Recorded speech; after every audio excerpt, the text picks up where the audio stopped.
नर्मदा तट, मतलब नर्मदा नदी तो सबको मालूम है। तो नर्मदा तट पे ना एक बहुत बड़ा गांव था।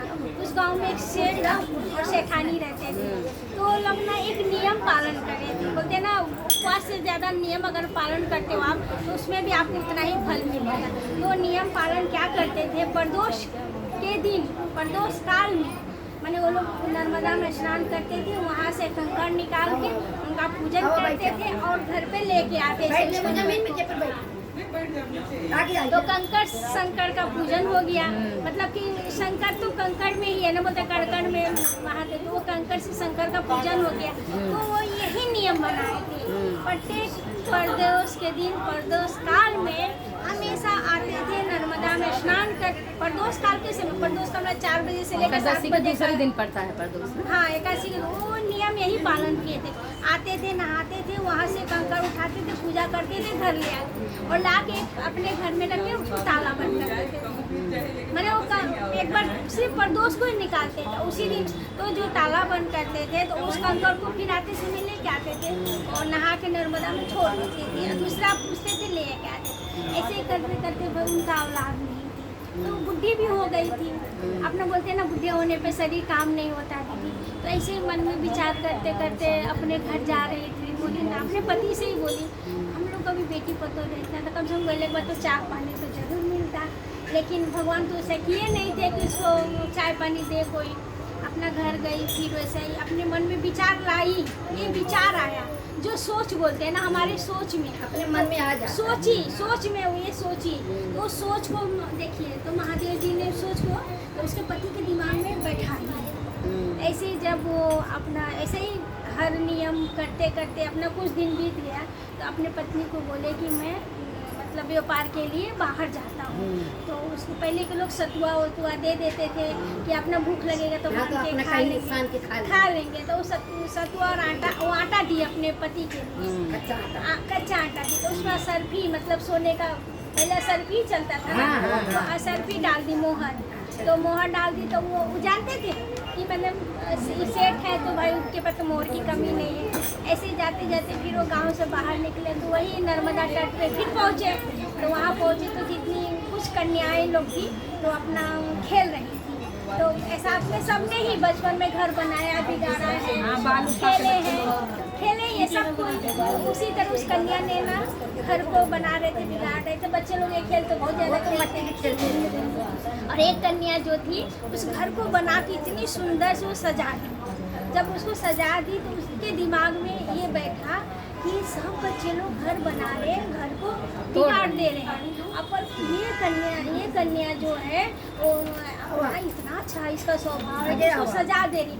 जिसके घर में जाएगी वो घर को स्वर्ग बना तो घर को स्वर्ग बना देगी। ये सोच के वो अपना उस लड़की का पीछा किए, जो सेठ महाजन थे उस लड़की का पीछा किए। देखिए ये सब महादेव जी करवा रहे हैं, हमारी औकात में हम किसी का बारे में जान सके। तो पीछा किए, तो पीछा करते करते जब उनके घर वो बार बार ताक रही है कि बाबा हमारा पीछा कर रहे हैं। बाबा डरते भी रहे हैं ना, लोग डरते बच्चे से ना, ताक रही थी, देख रही थी। उसके बाद दौड़ रही थी, भाग गई। तो द्वारे पर जाकर बोली ना कि बाबा तो भी खा चाहिए। तो बोलते हैं ना कि कुछ ना, हमके बहुत भूख लगा, अपने माई से जाकर हमके लिए रोटी लगा। तो बोलते अच्छे जाकर बोले माई एक बाबा बनो, उनके बहुत भूख लगा, उनको रोटी चाहिए। तो बोले कि हाँ तो अच्छा ही बात है ना, किसी को खाना खिला देना। तो कोई भी बोलता है कि पुण्य का काम है, मेरे द्वार से कोई भूखा ना जाए। आज हम भी यही सोच रखते, ऐसा बात नहीं है। तो क्या बोले, वो अपना रोटी बोलते हमारा आपका रोटी मैं नहीं खाऊंगा, मेरा आटा लेके जाओ और आप रोटी बना के लाओ। अच्छा। हाँ, तभी बोलते कि अब मेरे को तेल खिसिया हो करने से पहले के जमाना चूल्हा चौकी पे रहा। अरे नहीं, तब वो ना कि बुढ़ऊ रोटी खाए नहीं तो अपन आटा दे ले हम इनके, फिर चूल्हा चौकी जा पा रहा रोटी पोड़ के दा। तो फिर ऐसे विचार उसके मन में वो विचार है। फिर अच्छा ठीक बोली आवा हम तोहरे आटवा के बना के देते। जब चलनी से चाले तो उसमें सरफी निकला और सरफी निकाल के आटा सान के रोटी बना के गई। वो भी मतलब अच्छी औरत थी। तो सरफिया ले जाके बोली कि बाबा ये तोहरे आटवा में ना सरफी रहा। तो बोलते कि तू रख ला बच्ची। हाँ, तो बोले कि ना हम ना रख, तू ले ला। तो फिर भी बोले कि ना रख ला। तो बोले अच्छा ठीक है। तो ऐसे बात बोलते ना कि हमारे चाहिए शादी कह देबू तो बोलते हैं कि शादी तो कह दे, कोई भी सोचेगा अरे भाई इनके आटा में असर भी निकला तो इनका कितना अमीर होंगे, मैंने कोई भी सोचेगा ना हमारे बेटे उनकी आशीर्वाद थी। उनको बेटा नहीं था, ये चीज भी याद रखो आप लोग। बेटा नहीं था, कंकर वही हाँ मतलब कहानी का मोड़ बताना पड़ेगा। ध्यान उनका नहीं बेटा दिए। नहीं था, फिर भी वो क्या बोले अपने बेटी से मेरे बेटे का शादी कर दीजिए। तभी भी बोले सेठ बोले तो बोले अच्छा ठीक है अपने बेटों को बुलाइए। तो क्या बोलते ना मेरा बेटा काशी में है। अब ये भी सुनिए मेरा बेटा काशी है, क्योंकि वो कंकर शंकर को मानते थे। मेरा बेटा काशी में है तो बोले कि तो बुलाइएगा तभी तो शादी ब्याह होई। तो बोलते ना नर्मदा के ना कंकर लिया कोई से फेरा घुमा दिया जाए और फिर ओकरा बाद जब हमारा बेटा आई तब हाँ शादी तो हो ही गई बा।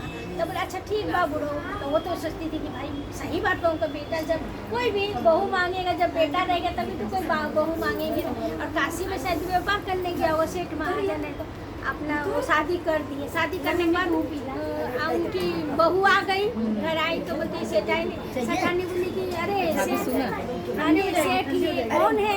तो बोले कि तुम्हारी बहू है। तुम्ही लोग की बहू खोजती थी, कोई लड़कियाँ बाद में इधर साइड ले जाके बोलती कि कहाँ से कोई बहू आ गई, हमारा तो बेटा है नहीं तो वो कहाँ से बहू आएगी?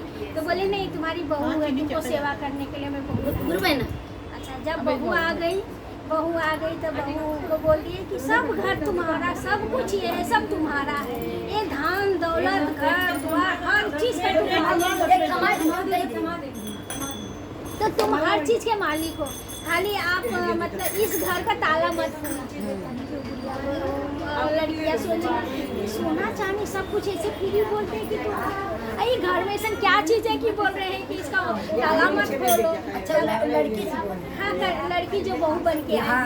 अच्छा तब उसके बाद ऐसे ही जब कंकर शंकर का फिर प्रदोष काल में तो नियम बने थे, फिर प्रदोष काल में वो गए अपना कंकर लेके शंकर फिर आए ना। तो फिर उसके बाद ऐसे ही पड़ोसी ने वो भाई सबके पड़ोसी सबके जन्म को होते हैं सबका होते हैं। हाँ तो वैसा ही जब उसके बाद उसे बोले ये बताओ कि तुम कौन हो? किसी का बेटी मतलब बेटी आई होगी कहीं बहन हो इनका, बोले तुम कौन हो? तो बोले कि मैं इनकी बहू हूँ। अरे बहनी उनका बेटवा है ना है तो कहाँ से तुमका तो आए गए? तो बोलते ना उनका बेटा ना काशी में गई ना इतना कह के वो अंदर चली गई। तो बोलते हाँ बोलते बताओ दूसरे के लड़की के लिए आके लोग झूठ काट बोल के रख ले होंगे अपने घर में। इतना तो दिमाग में डाल दी पड़ोसी इनका बेटा नहीं है, इनका बेटा है ही नहीं है। तब फिर वो क्या बोलते हैं, तब ऐसे करते करते ना बोलते अम्मा आपके लड़का कब आई हैं? 6 महीना साल भर बीत गया। अच्छा तो बोलते आज ही बचवा जब व्यापार सुन टाइम मिले ना तब आज ही बोल के वो अपना चली गए। तो फिर कंकर शंकर का दिन प्रदोष काल फिर समय आया तो उस कंकर को ले जाने को लोग भूल गए। गंगा मतलब नर्मदा नहाने हाँ साला जो मारे थे कंकर को वो भूल गए। ऐसे ही दोनों प्राणी उठे और चल दिए नहाने प्रदोष काल के समय ही जाते थे और सुबह में नहीं जाते। गए ना तब वहाँ गए तो कहीं बोली कि घर में का जने का बुढ़िया वो ताला मारे हम तोड़ के देखा के घर में काहे हमके माना बाई घर के बाकी इतना सोना चांदी सब कुछ आज़ादी बा, हर घर जाइए घर में काहे मना करे? ताला तोड़ी देखी तो इतनी सुंदर सा युवक थे उस घर में, क्योंकि कंकर ले जाने को लोग भूल गए थे। अब वो एक युवक में बोले कि आप कौन है? तो आप तुम्हारा पति? तो हमारा पति अच्छा है। फिर अब अच्छी सी कहीं जाइए मत, खूब ताला बंद कर दी फिर से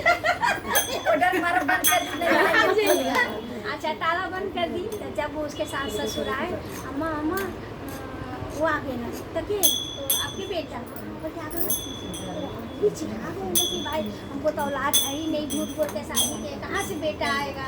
जब बेटा ने तब फिर बोले कहाँ है? तो ही घरों में बंद करते हैं जो घर डाक माना। तो ताला फिर तो खोलने के बाद तो फिर वो बोले आप कौन? बोले कि अच्छा बहुत है ये काम कर लिया हुआ था। तब जब कुछ भी बहाना करके हटाए दे बोले कि ये बताओ ये कौन हो? तो बोलते हैं ना कि हम आपके बेटा आए। तो हमारा बेटा तो है ना इधर, कहाँ से हमारा बेटा आ गए? कहते हैं कि तू कंकड़ शंकर के पूजा कैले हो और उस कंकड़ का अपना बेटा मान के तू हमके शादी करवलू और आज तू ले जाए के भुला गई हुआ। तो बोले बाबा हमके तोहर बेटा बना के दे देना। देखा घर से जय भोले बाबा की